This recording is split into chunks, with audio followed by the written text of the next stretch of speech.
الحمد لله الذي فضل شهر رمضان على غيره من الشهور وقصه بليلة القدر التي هي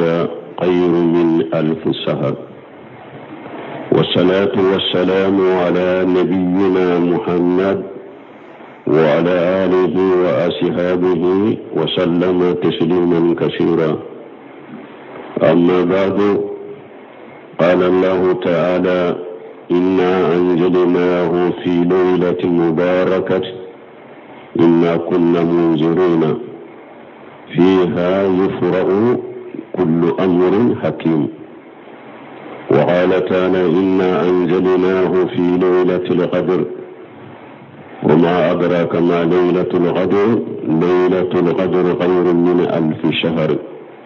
تنزل الملائكة والروح فيها بإذن ربهم من كل أمر سلام هي حتى مطلع الفجر. وهي في شهر رمضان. قال تعالى: شهر رمضان الذي أنزل فيه القرآن هدى للناس وبينات من الهدى والفرقان. مبالغتنو مسمي ناي سنغلو فسمنتيا قالوا توكا أي سنغلو كريكريا من ليلة القدر. ليلة القدر ni أبطو كوسا قالوا باكلي بطوية قالوا باكلي من ليلة القدر تقولولا من يالك التنوي أني ألاك كيشي أبانك النبي نموكا أنا كشيغو أنا كدنكو ألاكو كيشي من كتشاكو سبب نوتا من كبوي ألا يافو أكا قرانا بانكونو وعلي قرانا جيني دامنا سودلا كسومي ناهيرا كتشا كو علي بغبغالي كلادي كو أوسو ko ye kiri de ni ala ka kiri de do ko ala bu tila o suinde kono aya woro kono sura woro kono ala ko ale ye qur'ana jigni damina laylatul qadr wa kono inna anzalna fi laylatil qadr ko ale ye qur'ana jigni damina laylatul qadr o de kono ko min la dunya ko laylatul qadr jumando laylatul qadr ko kawsa kalo bakle awa malikaw be jigi asu ube folike do ko salamu hiya ko malikaw be jigi asu asuin kisilende do laylatul qadr dinna sunna suin kisilende do ko jugote suinna fokata fajr keneti nimbe sura wala bon ni laylatul qadr min fulan fana fulan ni ni qur'ana jigni damina nala abe sungalo de la shahru ramadan alladhi unzila fihi alquran laylatul qadr be sungalo indela ya be sungalo yorojuma cidan fana nano o fanye sani an ka shawma laylatul qadr o qore la ni yamunye kuma fula fora la tafsir kalaw mono don ko laylatul qadr ko la tigesu ko sumi ko ni alabe danfo nu usalla tige na ba di malikawma akono ko riya to ko ma laylatul qadr ko sallat sanka ko bebe latige laylatul qadr de kono kadi malikawma ni kuma fulo parce que hada maden kan latige danfo kan latige fule ala bolo tila yurma damadodo تقدير الأجل لا تقول دوبي على يولوش له المحفوظ لا دوبي سام كبا ولون فلان دوما كلون فلان مداني سام بابي دوريه وين لا تقول منوش له المحفوظ لا وضافه بما تقدير الأجل لا تقول من كرا ما على يا سبب كتمه لا تقول تقول دوبي وضافه تقدير السنوي sangusa tai sangusa kan la tige o de beke laylatul qadr kono uba fo de ma taqdir sanawi sammu men kan la tige ala buta kudi malikiyuma لكن تقول دوبي وضافوا تقدير الأمور ويدي نيدن بي أباكونو ني كونو دفر كالوناني على بملكية تيدن باكونو لا قوة كان نيفي كاكالا كاكوما ناني سبي كاكا درجة سبي كاكا نجالي سبي أبنا بارا منك جيان كونو كو سبي ني كنا دينو بي كنا غودو كو سبي وضافوا دي ko taqdir ga fo de ma ko taqdir al umuri la tibe choya do be onesh dongo do tay kulla yawmi huwa fi shan dongo do ala be ko dola do be wolo do be sa do be ke setige do be ke fanta do be kenya do be bana wala kata muhadama de la tibe munum be danfon ko o yenni chogo de ودون كلية القدر سو كو يدي سال تيجو ني على بو تيجو كودي ملك يوما دوكو اي وقام ليدان تقدر منان كو جاتو شرفي كو سو ميندو كو سو كورتا لندو كو كورتا كو قدر كوري كو كورتا dan منو فلا بيبي ينصر نيسوينا سو دو سو كورتا لندو سو بدو سو بنيا لندو سو دو فنا سو مي ni san la tiyon ubedi malikawma wala til qadri anko abe sungalo de la ne kidon ko sallallahu alaihi wasallam taharru laylatul qadr fi ashr al awaqir min ramadan kidon ko laylatul qadr ni sungalo talabanna kidon de dalla ka itikafu ke sungalo tanfolo ko ale be lele ta qadri nyini jibrila ko ama ibe min nyina be nyefe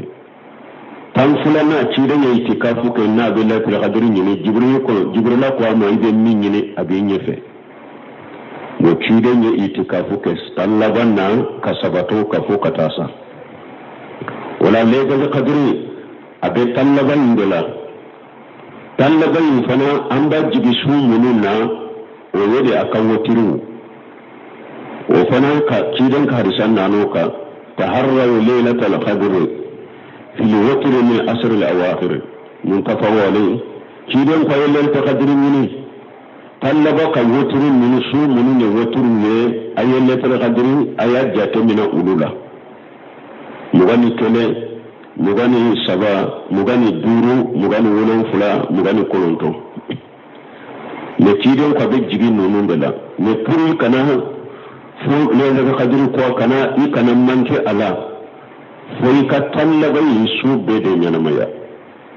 wa kana sabatira hadisa sahalen kono anni aisha radhiyallahu anha qalat كان النبي صلى الله عليه وسلم إذا دخل الأشهر الأواخر من رمضان أحيا الليل كله ويغد أهله وجد وسد المجار ان باشتو ko ciden tunkara ko ni sungalo tallaban donna ko ciden ba su be de nyana maya ka bejo imma abe qur'ana kalana uba be jikurla uba be sallila ko abe sungalo tallaba ko ciden tumbe sungalo tallaba sun be de nyana maya ko aba ka demba yakunu fana u fana ka nyana maya u ka salli ko kirin tumba yere giga kosobe ko aba ka tafsir kosobe mana kide ma atumba mabbo aka musawla tallaba inna puruka fanga soro ala batola tallaba kirin tumba mabbo aka musawla puruka fanga soro batola kire sallallahu alaihi wasallam ko man qama ramadana imana wa ihtisaba ghufira lahu ma taqaddama min dhanbihi akoni mu'min ni sungalo injo anafila ni ya do alaye ni limanane mbaye kon ala de atika sunne ibado fana ijibi dala fana ko ibake ka baton ninke ko ala bi sara la yomal qiyamah do kidon ko ni mu'min ya sungalo do ni ninna nani haklinai ko kata salo sungalo ma kana nyina sungalo ma ka dinu mi she ko ala ba be ya faye o sungalo yele mu'min joliye hadisa wurin nana kalailatul qadr fana kare ya سيدنا صلى الله عليه وسلم من قام ليلة القدر إيمانا واحتسابا غفر له ما تقدم من جنبه. أقول من ليلة القدر سوء نيا جو على ابنا لك جو على جنوب من تمنى يبنيك جنوب مشيكو أباب يا فيه يا بي فراك الإيمانا بسكون قال سيدي كاكي ني على دي كدا على لا كافو على دي أكان كسرية يدي سكون قال سي على أنيكا دفنا كيوم القيامة دوكو على بشرالا. وأن عائشة رضي الله عنها قالت كان رسول الله صلى الله عليه وسلم يجتهد في رمضان ما لا يجتهد في غيره ويجتهد في العشر الأواخر منه ما لا يجتهد في غيره رواه البخاري. أم عائشة ko ciden tumbe a yere jija ke sungalo la a tumbe yere jija min ke sungalo la ko a tunto ke kalo tola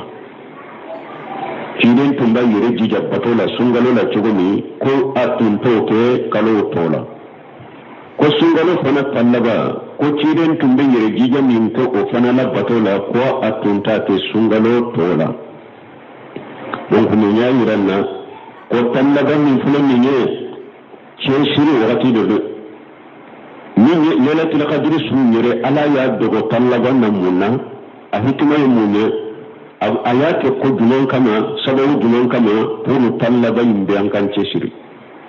parce que na tundo na ko ni ndonde do hada ma dembe tumbeda na don sera durbe muli kajo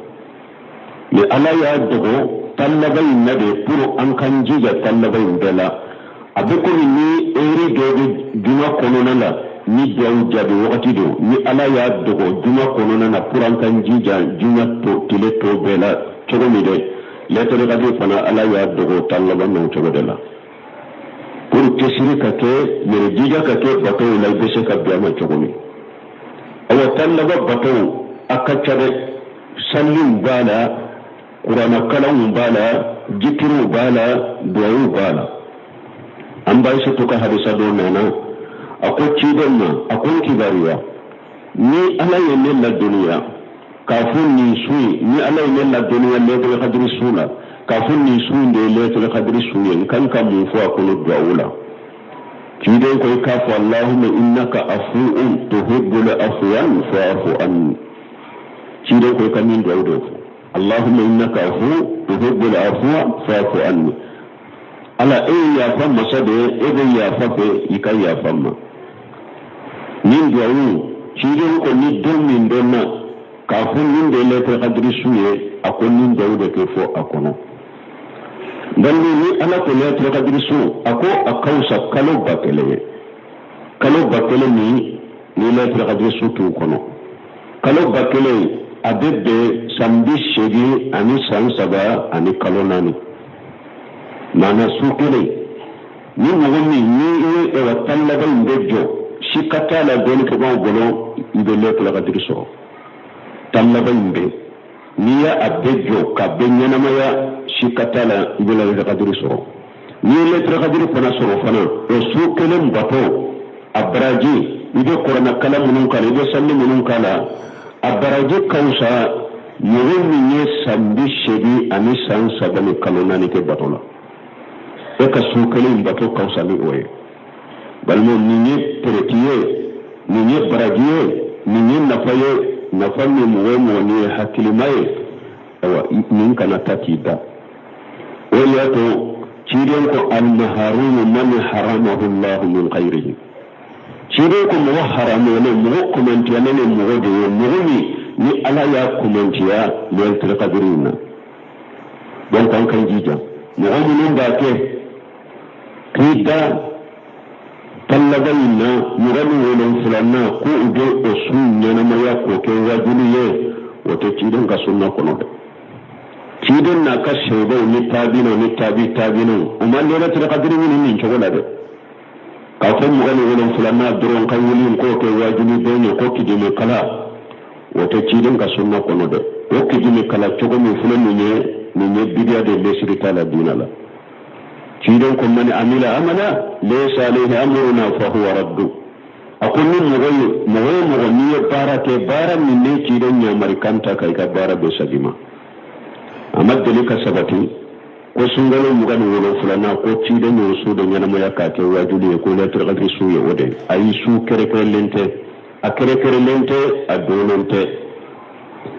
kiden nya nyana maya ni salli de tallaba inde aya nyana maya note ni ko na be la tarqadri minila tallaba inde de nyana maya abede ke sallila le sukole ka wuli ko ebe ko wajuli so wadonye sunke wajuli ye ko ebe letter qadri ni to ibe letter ni mo ka bara yenye ebe letter qadri ibaje sanchama aw ibe ko min panala bidiya do lesritala aw letter qadri min fulamina nyini talaba itikafu beke ala wa ibn umar radiyallahu anhuma قال كان رسول الله صلى الله عليه وسلم يعتكف أثر الأواخر من رمضان عبد الله بن عمر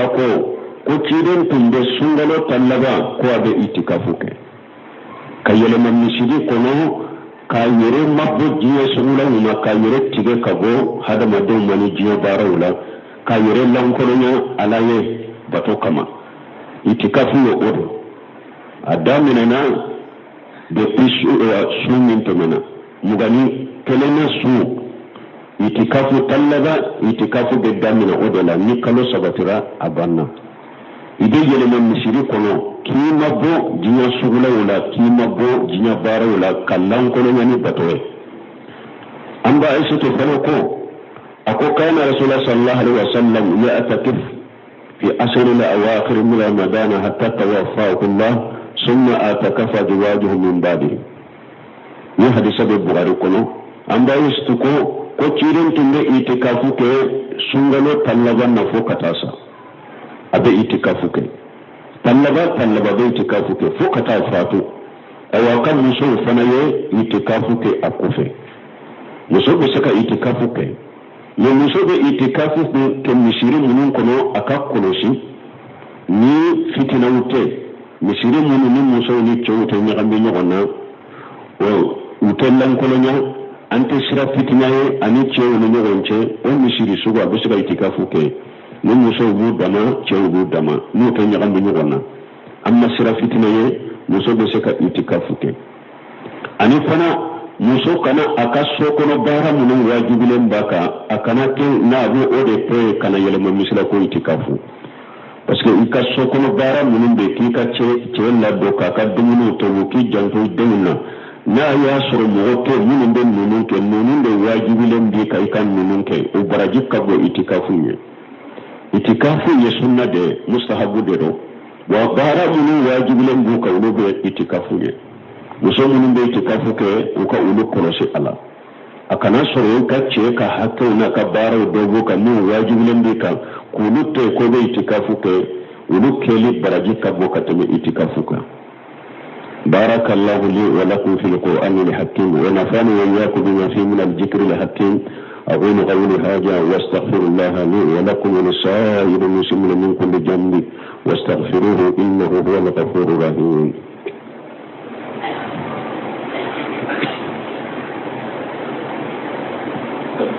الحمد لله رب العالمين والصلاة والسلام على نبينا محمد وعلى آله وأصحابه وسلم تسليما كثيرا أما بعد قال تعالى وما أمروا إلا ليعبدوا الله مخلصين له الدين وقال تعالى لله الدين الخالص وفي الحديث القدسي قال عز وجل قال الله تعالى أنا أغنى الشركاء عن الشرك من عمل عملا فاشركا معي غيري تركته وشركه امبي الله تن امبي سالي تشيدنك الله تن نكوفي امبي سالي تشيدنك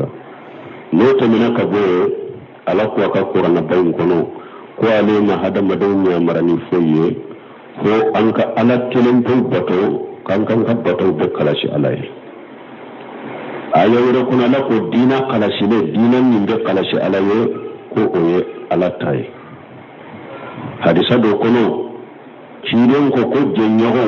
ko nan jera na be suka kari nyogo nya togo ko ne ala be suka kari jenyago la katina auka ni na go mo ye barake yefenwere faranne ka o baara la eni ka baara bɛ ne mako t'a si la balimaw an ko tan laban nin fɔlɔ min ye an kan k'an cɛsiri a la ka lailatul qadri ɲini an kan janto ko dɔ la baara ɲuman sarati fila de b'a la dɛ tan laban ɲɛnamani ye baara ɲuman de ni baara ɲuman de don sarati fila b'a la sarati fɔlɔ ye mun ye yakuna khalisa lillahi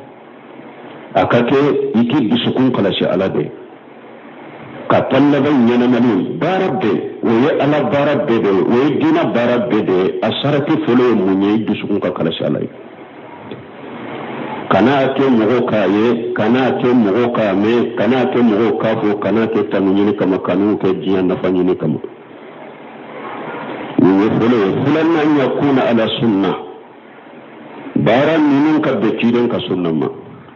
tan laban salli kɔnɔna la lailatul qadri ɲinini kɔnɔna na an bɛ salli minnu kɛ an bɛ duwawu minnu kɛ an bɛ wajibi minnu kɛ an ka bɛɛ jate minɛ a ka sɔrɔ a bɛ sunna kadiri kɔnɔ a ka bɛn ciden ka sunna ma sallallahu alaihi wa sallam ni baara ni sarati fila ma sabati o la baara ninnu o kɛra baara baw anw ye kɔrɔ cogo o cogo ala mako t'u la u ka kɔlɔsi ala ye u ka bɛn ciden ka sunna ma wala n'an ye nin fɔ an bɛ bilasirali kɛ an yɛrɛw ye ani silama bɛɛ malimami minnu bɛ mɔgɔw sali ni ala ye kuranna nɔgɔya u ye n'u bɛ kuranna kalan ni mɔgɔw ye ka mɔgɔw lasali alimami minnu tarawihi lafiya kɔnɔna la n'u bɛ mɔgɔw waaju ka mɔgɔw bilasira an bɛ wasiya kan kɛ an bɛɛ ye ani sarankani an ka sira ala ye an kan dusukun kɔlɔsi kow ka kɛ ala kama kow ye an ka batow to bato kadiri kɔnɔna la batow kana bɔ bato kadiri kɔnɔna la ka kɛ fɛn wɛrɛ ye misali minnu bɛ kɛ ni mɔgɔw ye u kana kɛ ko hakili bɛ nafolo dɔ de la fo ka fara ɲɔgɔn kan ka di ne ma an ka laɲini kana kɛ olu ye wari minnu bɛ fara ɲɔgɔn kan k'a d'a ma o ye de k'i bilasira ka kuraji d'i ma k'i dɛmɛ i ka diɲɛ ko dɔ ɲɛnabɔli la mais an kana an ka salli ninnu n'an ka limamiya ninnu an ka laɲini kana kɛ wari ninnu ye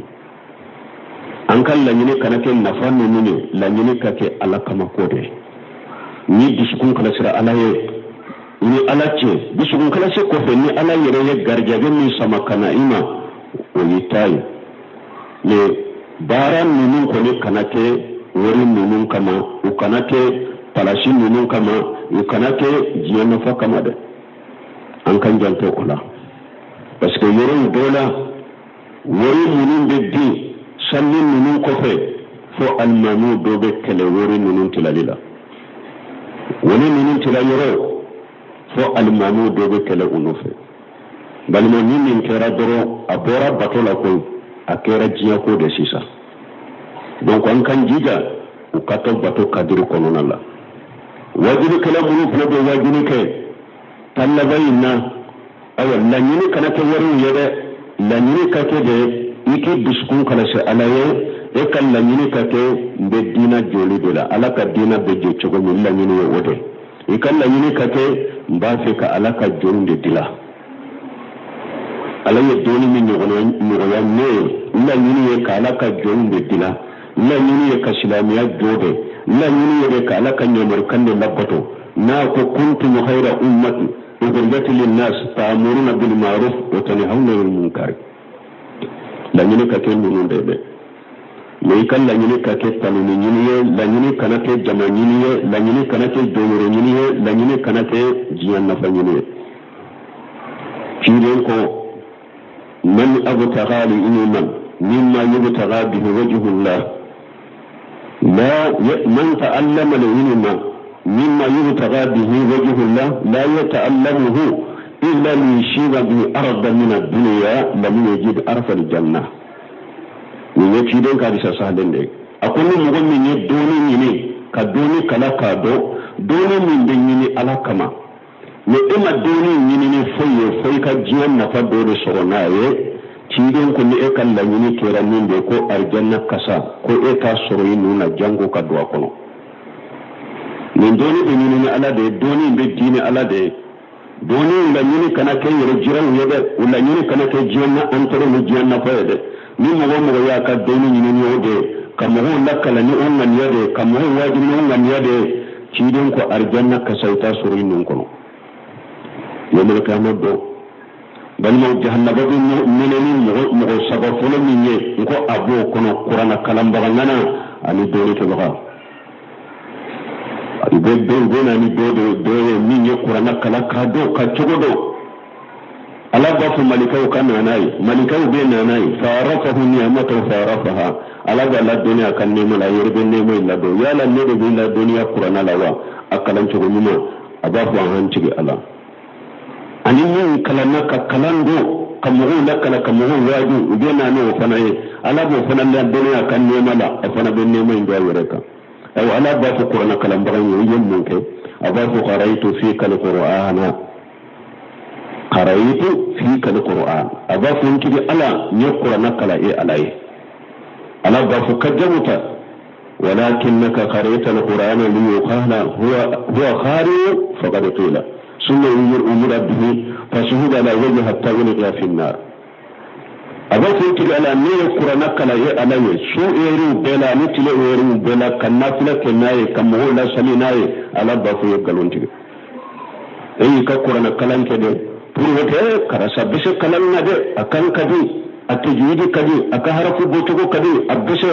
eyi ka korana kalante min nan yade kama nin foriya jiya kaba sarati boloya jiya kuno nin foraya sarati ya ala ba fu malikauma ayyin sama aka fufu wanye dauka kata fili jahannaba kuno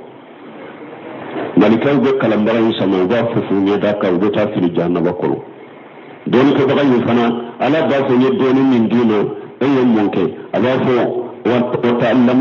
وتعلمت العلم وعلمته أضاف أنت قالا يدوني كلام من ينده مغولا الدنيا فنا يمغول واجو ألا ضاف كجمتا ولكنك فعلت ليقال هو آلم فقد قيل ألا ضاف يقال أنت أي كم مغولا كلامك واجلك لكل مغو كافون كرسا يدوني كبراود أقو أفوري كبجيو كنو سراتي فنبولي يديك سرايو ودي ألا ضاف الملك يوم ayo ni fufu ayo dan ka kata fili jahannaba ko malika go fana fufu ne da ka ubita fili jahannaba ko wala min ya hakil jibi an bila sirali an benye an ka sira alanye an be sallim munun ke ni mo gonye an be wajiru munun ke ukate ala kama ko de an ko to bato kadir ko no la de ukana bo bato kadir ko no la de وديتو أبشر قدرك حديثا دونا كو خرج علينا رسول الله صلى الله عليه وسلم ونحن نتحدث عن مسيح الدجال كدن دلا تشيدن بورا كنا ونما ياسر نبل باكي كبروكي مسيح الدجال فتنة نغم من بلد جنا لبا كونو باكي كبروكي اوكا تشيدن كو هل أخبركم بما أخاف عليكم عندي من المسيح الدجال قلنا بلى يا رسول الله أو تيدين كو يالا نكاو كبارا نفنيوا نيجرد الشراء أني من يكتم المسيح الدجال كانكو فاويوا سيبوكو أوهو تيدين كو الشرك القفي أكو فلان كفريات دغولي أكو فلان كفريات دغولي يجمع فنايه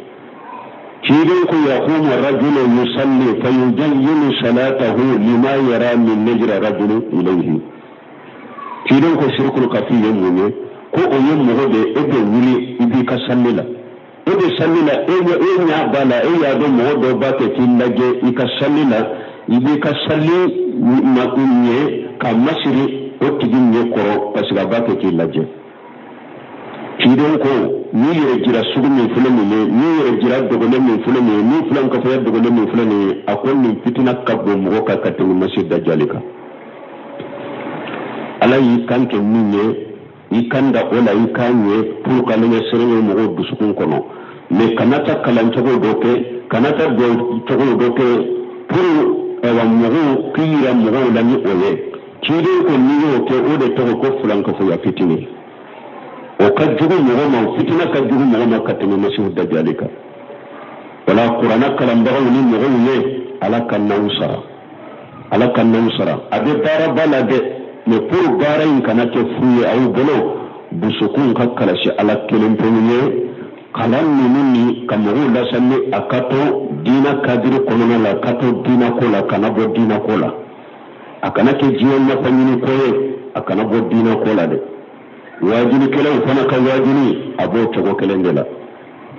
busukun ka kalasi ala ye ukate ala kama koye ukato dina kadiri konona la ukana bo dina kadiri konona la ku ke fenwere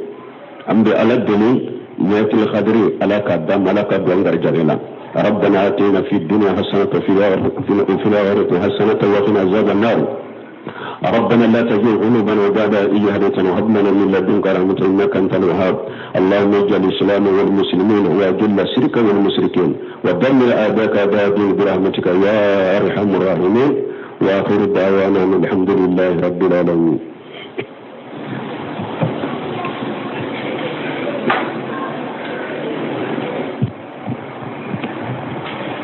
الحمد لله الذي فضل شهر رمضان على خيره من الشهور